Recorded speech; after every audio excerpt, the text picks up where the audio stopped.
আদম আলাইহিস সালাতু ওয়াস সালামকে দুনিয়ার মধ্যে ফেলে দিলেন, আম্মাজান হাওয়া আলাইহিস সালাতু ওয়াস সালামকেও ফেলে দিলেন, দুইজনকে দুই প্রান্তে। কেউ বলছেন ৯৫০ বছর কান্না করলো, কেউ বলছে তার চেয়েও বেশিও কান্না করেছে, কেউ বলছে কিছু কমও হতে পারে, অ্যাকুরেট কেউ বলতে পারে নাই। কানতে কানতে দুইজনের চোখের কালি দিয়া ঘা পর্যন্ত হয়ে গিয়েছিল। কোন একটা সময় আল্লাহর পয়গম্বর আদম আকাশের দিকে তাকায়া দেখেন আল্লাহর নামের সঙ্গে একটা নাম দেখা যায়। কি দেখা যায়? আল্লাহর নাম প্রথম রয়েছে লা ইলাহা ইল্লাল্লাহ, পরবর্তী আরেকটা অংশ রয়েছে মুহাম্মাদুর রাসূলুল্লাহ সাল্লাল্লাহু আলাইহি ওয়াসাল্লাম। আল্লাহর পয়গম্বর আদম চিন্তা করলেন আল্লাহর নামের সঙ্গে যার নাম, সাধারণ কোনো ব্যক্তি হতে পারে না, সাধারণ কোনো জিনিস হতে পারে না, নিশ্চয়ই ইনি হলো সম্মানী ব্যক্তি আদম আলাইহিস সালাতু ওয়াস সালাম। এবার ওই নামটা অসওয়াসা ধরে আল্লাহকে ডাক দিলেন, মালিক ৯৫০ বছর কান্না করলাম কিন্তু দোয়া তো কবুল হচ্ছে না, তবে আজকে তোমার নামের সঙ্গে একটা নাম দেখা যায় আল্লাহ, ওই নামের গুণে, ওই নামের বরকতে আমাকে এবং আমার স্ত্রীকে তুমি একটা বারের জন্য মাফ করে দাও। আল্লাহর কাছে দোয়া করলেন। আল্লাহ দেখলেন যাকে তৈরি না করলে সাতবক আসমান জমিন চাঁদ সূর্য গ্রহ তারা কিছুই সৃষ্টি করতাম না, আমার সেই বন্ধুর নামের কারণে, আমার সেই বন্ধুর নামের কথা বলে যেহেতু মাফ চেয়েছে, আল্লাহ মাফ করে দিলেন। মাফ করে দেওয়ার পরে স্বামী স্ত্রী দুইজনেই ওই পাহাড়ের মধ্যে সে একত্রিত হলো। কোন পাহাড়? ওই জাবালে রহমত পাহাড়। ওই পাহাড়টার উপরে দুইজন একত্রিত হলেন, যার কারণে ওই পাহাড়টার নাম হলো জাবালে রহমত। দ্বিতীয় নাম্বার কারণ হলো আল্লাহর পয়গম্বর আখিরি জামানার নবী বিদায় হজের ভাষণের দিন দুই হাত উত্তোলন করে ওই পাহাড়ের ওই জায়গায় দুইটা হাত এমন করে ডাক দিয়ে বলছিলেন, ও দুনিয়ার মানুষ, ও উম্মতি মুহাম্মাদিরা, তোমরা আজকে একটা কথা শুনে রাখো, হয়তো হতে পারে আগামী বছর আমি তোমাদের সামনে এরকম করে দাঁড়াইতেও পারবো না, বক্তব্য দিতে পারবো, সেই সুযোগটা হয়তো আল্লাহ নাও দিতে পারে। এই জন্য শেষ ভাষণে আমি তোমাদের উদ্দেশ্যে একটা কথা বলি, আমি থাকবো না, কিন্তু দুইটা জিনিস আমি তোমাদের জন্য রেখে গেলাম। দুইটা জিনিসের এতোয়াত, দুইটা জিনিসের আমল, দুইটা জিনিসের সম্মান যদি করতে পারো, আমি নবী কথা দিলাম আল্লাহর এই জগতে, এই পৃথিবীর ভিতরে তোমরা জীবনে কোনোদিন পরাজিত হবে না, পরাজিত হবে না, সবার উপরে তোমাদের সম্মান থাকবে। কোন সুবহানাল্লাহ। মুসলমান ভাইরা রে আমার, মাঝে মাঝে আমি একটা কথা বলে থাকি, হয়তো ২০১০ সালের কথাটা, এই দেশে একজন পাদ্রী খ্রিস্টান ভ্রমণ করার জন্য আসছিলেন বাংলাদেশে। উনি শুনছে বাংলাদেশে ৯৯% মুসলমান কি সমান। দুইটা জিনিস দেখার জন্য উনি আসছিলেন। ওনার উক্তি, এক নাম্বার হলো এই দেশে ৯৯% মুসলমান, আজানের সময় প্রতিটি মসজিদে মসজিদে কেমনে আজান হয় আমি একটু দেখব। আর দ্বিতীয় নাম্বার, এই দেশে নাকি আল্লাহ সব চাইতে বড় সমুদ্র সৈকত দিয়েছেন, দেখব। এই দুইটা জিনিস দেখার জন্য উনি বাংলাদেশ সফর করার জন্য আসলেন। নাম তার জজবান্না শখ। আল্লাহর বান্দা পাদ্রী মানুষ, একজন দামি নাম করা মানুষ, এসে বিমানবন্দরে ল্যান্ড করার সাথে সাথে সাংবাদিকরা ঘেরাও করে ধরছে, সাংবাদিকরা ঘেরাও করে ধরছে, এক একজন এক একটা প্রশ্ন করতেছে। হঠাৎ করে একজন মুসলিম সাংবাদিক ডাক দিয়ে বলতেছে, স্যার, এক একজন এক এক রকম প্রশ্ন করলো, আমিও একটা প্রশ্ন আপনাকে করতে চাই, কিন্তু প্রশ্নটা হবে একটু ভিন্ন। আল্লাহর বান্দা পাদ্রী মানুষ ডাক দিয়ে বলে, তুমি আবার কি বলো?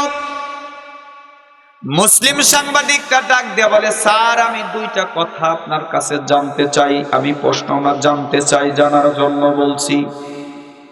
পাদ্রী সবাইকে সরাইয়া দিয়ে ডাক দিয়ে বলে, মুসলিম কি জানতে চাও, কি জানতে চাও তুমি বলো। বাংলার সাংবাদিক মুসলিম ডাক দিয়ে বলে, স্যার আমি জানতে চাই হলো আপনি একজন খ্রিস্টান পাদ্রী মানুষ, আপনার মুখ দিয়ে জানতে চাই, বলুন তো এই জগতের মধ্যে সবচেয়ে সেরা জাতি কোন জাতি? পাদ্রী এবার কিছুক্ষণ মাথা নিচু করে রইলেন, এরপরে ডাক দিয়ে বললেন, আমি একজন পাদ্রী খ্রিস্টান মানুষ, আমি যদি বলি তুমি মানতে পারবা? আল্লাহর বান্দা মুসলিম সাংবাদিক ডাক দিয়ে বলে, অবশ্যই মানবো। জজবান্নার সর ডাক দেয়া বলে, এই জগতের মধ্যে যদি সেরা কোন জাতি থাকে, সেরা কোন নাম করা যদি কোন জাতি থাকে, সেই জাতিটার নাম হলো মুসলমান জাতি। বোঝেন আর না বোঝেন বলুন সুবহানাল্লাহ। আল্লাহ আল্লাহ क्या मुबारक नाम है, अल्लाह अल्लाह क्या मुबारक नाम है, अल्लाह अल्लाह मोमिनों का काम है। ডাক দিয়ে বললেন, এই পৃথিবীর ভিতরে সবচাইতে নাম করা জাতি হলো কোন জাতি? মুসলমান। এই জগতের মধ্যে সেরা জাতি মুসলমান জাতি। সাংবাদিক ডাক দিয়া বলতেছে, স্যার মানলাম এই জগতের মধ্যে সেরা জাতি মুসলমান জাতি, আর একটা কথা জানতে চাই। কয় কি? বলুন তো এই জগতের মধ্যে সবচেয়ে নিকৃষ্ট জাতি কোন জাতি? জজ বান্নার সর ডাক দিয়ে বলে, ভালোটা শুনছো, ভালো খারাপটা শোনার দরকার দরকার নাই, খারাপটা আমার মুখ দিয়ে শুনো না, যেটা শুনছো ওই পর্যন্তই থাকো। কিন্তু সাংবাদিকরা কি ছাড়ে? স্যার বলতেই হবে, আপনাকে রিকোয়েস্ট করতেছি বলেন। আল্লাহর বান্দা জজ বান্নার সর ডাক দিয়ে বলে, আমি একজন খ্রিস্টান মানুষ, আমি একজন পাদ্রী মানুষ, আমার মুখ থেকে এই কথাটা তোমরা শোনো না? কয় না, শুনবই। ডাক দিয়ে বলে, নিকৃষ্ট জাতি যদি এই পৃথিবীর ভিতরে কোন জাতি থাকে, সেই জাতিটার নাম হলো মুসলমান। মুসলমান জাতি, বুঝতেছেন? এই জগতের মধ্যে নিকৃষ্ট কোন জাতি থাকলে সেই জাতিটার নাম মুসলমান জাতি। সাংবাদিক আবার ডাক দিয়ে বলে, স্যার একই জায়গায় একই সময় একই মুখ দিয়া কিছুক্ষণ আগে বললেন সেরা জাতি মুসলমান জাতি, আবার সেই মুখ দিয়ে সেই জায়গায় দাঁড়ায় আপনি বলতেছেন নিকৃষ্ট জাতি মুসলমান জাতি। বুঝলাম না। না বুঝাইয়া দিলে এখান থেকে সরতে দেব না, না বুঝানোর আগ পর্যন্ত এখান থেকে সরতে দেব না।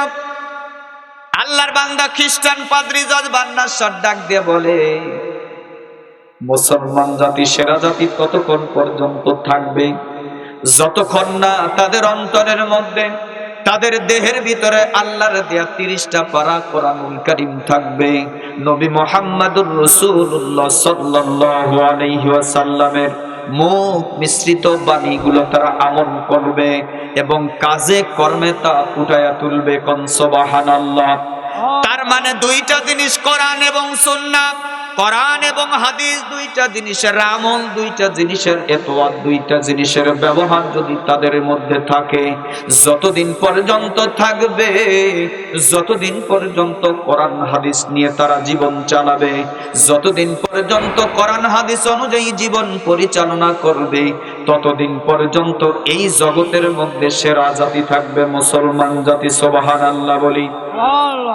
আর যদি তারা কোরআন থেকে ছিটকে পড়ে যায়, হাদিস থেকে ছিটকে পড়ে যায়, কোরআনও মানে না, হাদিসও মানে না, মুখে মুখে বললেও অন্তরে মানে না। এই আপনার খারাপ লাগতেছে না? ঘুম ধরছে? আচ্ছা যান, তাড়াতাড়ি আসেন। কিন্তু যতদিন পর্যন্ত মানবো ততদিন পর্যন্ত কি থাকবো? সেরা জাতি থাকবো। আর যেদিন থেকে মানবো না সেদিন থেকে মার ছাড়া আর কিছু কপালে জুটবে কি? কিছু কিছু লোক আছে মুখে মুখে বলে কিন্তু অন্তরে নাই, আছে না নাই? তাদের সম্পর্কে আল্লাহর পয়গম্বর আখিরি জামানার নবী বলছেন, আল্লাহ কিছু কিছু মানুষের রূপরেখা তো বুঝতে পারি না, মাথায় টুপি দেয় আবার অন্যায়ও করে। এদের সম্পর্কে কিছু বলেন। আল্লাহ কোরআন শরীফের ভিতরে বললেন, ওয়া মিনান নাসি মান ইয়াকুলু আমান্না বিল্লাহ ওয়া বিল ইয়াউমিল আখির ওয়া মা হুম বিমুমিনিন। আল্লাহ কোরআন শরীফের ভিতরে তাদের সম্পর্কে বললেন যে কিছু মানুষ এমন থাকবে যারা মুখে মুখে বলবে আল্লাহকে বিশ্বাস করি, আখিরাতকে বিশ্বাস করি, কিন্তু অন্তরে অন্তরে তারা বিশ্বাস করবে না। আল্লাহ বলছেন ওয়া মা হুম বিমুমিনিন, তারা কোনোদিন ঈমানদার হতে পারবে কোন সুযোগ।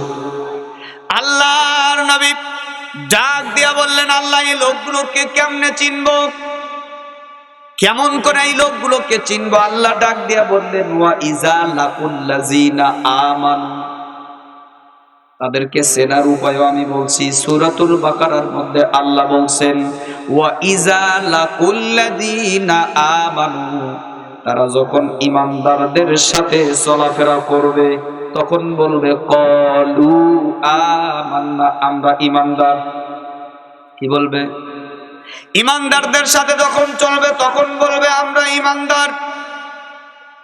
ওয়া ইজা খালাউ ইলা শায়াতিনিহিম, আর যখন শয়তানদের সাথে, খারাপ মানুষের সঙ্গে চলাফেরা করবে তখন ডাক দিয়ে বলবে ইন্নী মাআকুম, আমরা তোমাদের সাথেই।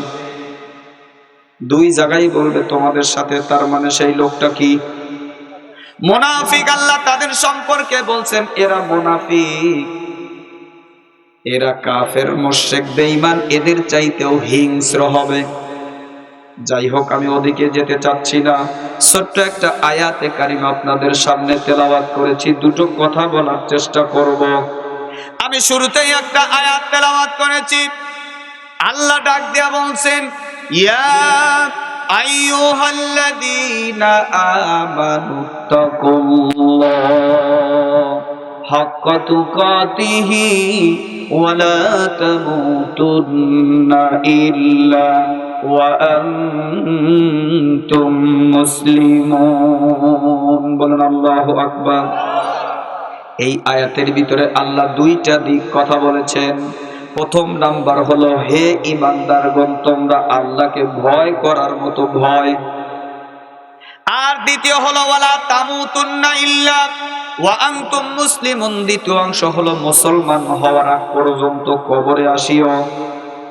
দুইটা দিক, একটা হলো আল্লাহকে ভয় করার মতো, আর দ্বিতীয় দিক হলো মুসলমান হওয়ার আগ পর্যন্ত কবরে। আল্লাহকে কেমনে ভয় করব? ভয় করার মতো ভয়। আল্লাহর ভয় যদি তোমার অন্তরের মধ্যে থাকে, তোমার দ্বারা কোনো পাপ কাজ হওয়া সম্ভব। কেউ যদি চিন্তা করে একটা অন্যায় করার সময় যে কেউ না দেখলেও আল্লাহ দেখে, কেউ না দেখলেও আল্লাহ দেখে, এই চিন্তা যদি কারোর অন্তরের ভিতরে থাকে, রাত্রি ডাব পাড়তে গেছে চুরি করে, যদি চিন্তা করে যে কেউ না দেখলেও আল্লাহ দেখতেছে, কপালে দুঃখ আছে, ও কি আর ডাব চুরি করতে পারবে? কারোর কাছে পেঁপে পেকে রয়েছে, মনে বারবার চাইতেছে আহারে কি যে স্বাদ, কিন্তু আর এক মন যদি ডাক দিয়ে বলে যে না, যতই স্বাদ হোক কিন্তু মানুষের জিনিস। আল্লাহ সব সময় তোমাকে পর্যবেক্ষণ করতেছে। তুমি আজকে চুরি করে খাইবে না, কিছুক্ষণ ভালো লাগবে না, তারপরে কিন্তু গুতানি আছে। তাহলে ওকে চুরি করতে পারবি? কোনো সম্ভাবনা আছে? আর একটা কথা যদি কেউ মনে মনে চিন্তা করে কিরামান কাতিবিনা ইয়ালামুনা মা লা তাফআলুন, ডাইনে এবং বামে দুইটা ফেরেশতা আছে না, বিশ্বাস কি হয়? কয় হুজুর দেখা তো যায় না, দেখা তো যায় না, তাই না? আমি যখন চুরি করি তা তো কিছুই কয় না, অন্যায় করি কিছুই তো কয় না। হ্যাঁ, সব রেডি করে রাখতেছে, সময় আসো সব বলে দিবে, একটাও ছাপা যাবে। ছবি তুলে রাখতেছে, রেকর্ড করে রাখতেছে, লিখে রাখতেছে। দেখবেন সেই দিন কঠিন মুসিবতের সময় দেখবেন গড়গড় গড়গড় করে সব বলে দিচ্ছে। আপনার হাত আপনার বিরুদ্ধে সাক্ষী দিবে, আপনার পাও আপনার বিরুদ্ধে সাক্ষী দিবে, আপনার প্রতিটি অঙ্গ পতঙ্গ সেদিন আপনার বিরুদ্ধে বলবে, আপনার কিছু করার থাকবে ধরা। সূরা ইয়াসিনের ভিতরে আল্লাহ ডাক দিয়ে বলছে আল ইয়াউমা নাখতিমু আলা আফওয়াহিহিম ওয়া তুকাল্লিমুনা আইদিহিম ওয়া তাশহাদু আরজুলুহুম বিমা কানু ইয়াকসিবুন। আল্লাহ কিয়ামতের দিন যখন বিচার শুরু করবেন, বিচার হবে তো নাকি? না সন্দেহ আছে যে বিচার হবে না? হবেই। একমাত্র মুসলমানরা এটা বিশ্বাস করে যে ওয়াল বাসি বাদাল মাউত, মৃত্যুর পরে জিন্দা হয়ে আবার হিসাব দিতে হবে। আর অন্য জাতিরা বিশ্বাস করে না। তবে আমি মাঝে মাঝে কই যে হিন্দুরাও বিশ্বাস করে যে মরার পরে আবার হিসাব হবে। আপনি আবার জিজ্ঞেস করবেন হুজুর কেমনে বুঝলেন? ওরা যদি জানতো যে মরার পর আর হিসাব না, তাহলে পোড়া দেয় কেন? আমি এক হিন্দুকে জিজ্ঞেস করছি, আচ্ছা আপনারা পোড়ায় দেন, এর পিছনে কারণ কি? কয় যে হুজুর পোড়ায় দেয় তার পিছনে কারণ হলো এই এই এই লাশের উপরে যেন আর কোনো গোড়াজাপ না হয়, মানে ওই হিসেব টিসেব জানি না লিবে হয়। পোড়ায়া ছাই করে দিলে মর কোনোদিন একও করতে পারবে না, হিসেবও নাই। এই হলো চিন্তা ভাবনা, ছাই করে দিছে আর হিসেব কে করে নিবি? আল্লাহ কিন্তু কোরআন শরীফের ভিতরে এই বিষয়েও কথা বলছে। আমি গত বছর ফি সাবিলিল্লাহ বলছিলাম, ইব্রাহিম আলাইহিস সালামকে আল্লাহ এটা একদম, ইব্রাহিম আলাইহিস সালাম এইরকমই প্রশ্ন করছিল যে আল্লাহ পুরায়া ছাই করে দিতেছে, পানি ডুবিয়া মরিয়া পয়সিয়া গলিয়া শেষ হয়ে যাচ্ছে, একেবারে হিসেব নেবে। তখন ইব্রাহিম আলাইহিস সালামকে কিন্তু আল্লাহ একেবারে বিস্তারিত, একেবারে সূরা 14 নম্বর পারায় সম্ভবত একেবারে বিস্তারিত আলোচনা করে জানায় দিলেন। ইব্রাহিম আলাইহিস সালাম কয় আল্লাহ আমি সব বুঝছি, হিসাব দেওয়াই লাগবে, এছাড়া কোনো উপায় নেই। যে যত কথাই কয় হিসাব দেওয়াই লাগবে, কোনো উপায় নাই। যে যত কথাই বলুক, যদি আল্লাহ দুইটা হইতো তাহলে হয়তো চিন্তা করলাম যে এই আল্লাহ মানে না ওই জায়গায় ভোট দেবো, এবার এই জায়গায় দেবো না ওই জায়গায় দেবো, এই চিন্তা যদি, এই সিস্টেম যদি থাকতো তাহলে হয়তো কিছু একটা, কিন্তু সেই সুযোগ যেহেতু নাই, আল্লাহ বলছে কুল হু আল্লাহু আহাদ, আমি একা। তোমার ভাল লাগলেও আশা লাগবে, না লাগলেও আশা লাগবে, আমার কাছে সুম্মা ইলাইহি তুরজাউন, আমার কাছে এসে দাঁড়ান লাগবেই, হিসাব আমার কাছে দেওয়াই লাগবে, কোনো উপায় নাই। আমার কথা হলো যেহেতু যাওয়া লাগবেই, মরা যেহেতু লাগবেই, হিসাব যেহেতু দেওয়া লাগবেই, আলটি পাল্টি না করে সঠিক পথে চলে আসেন, বাকি জিন্দেগি পরিষ্কার হয়ে যাবে ইনশাআল্লাহ। যেই কথাটা বলতেছিলাম, আল্লাহ কোরআন শরীফের ভিতরে বললেন ইয়া আইয়ুহাল্লাযীনা আমানু তাকুল্লাহ হাক্কা তুকাতিহি। আল্লাহ ইমানদারদেরকে ডাক দিয়ে বললেন, ইমানদাররা তোমরা আল্লাহকে ভয় করার মতো ভয় করো। কি রকম ভয় করবা? সব কাজ করার সময় মনে মনে চিন্তা করবা, দুনিয়ার কোন মানুষ যদি না দেখে, দুনিয়ার কোন বস্তু যদি না দেখে, একমাত্র আল্লাহ সর্বসময় আমাকে পর্যবেক্ষণ করতেছে। আমার প্রতিটি কর্ম, প্রতিটি কাজ আল্লাহ পর্যবেক্ষণ করতেছে, প্রতিটি কাজের জন্য আমাকে হিসাব দিতে হবে। আল্লাহ কোরআন শরীফের মধ্যে স্পষ্ট করে সুন্দর করে বলছেন মিসকাফামান ইয়ামাল মিসকালা যাররাতিন খায়রান ইয়ারা ওয়া মান ইয়ামাল মিসকালা যাররাতিন শাররান ইয়ারা। আল্লাহ ডাক দিয়া বলেন, বান্দা তুমি যদি বিন্দু পরিমাণ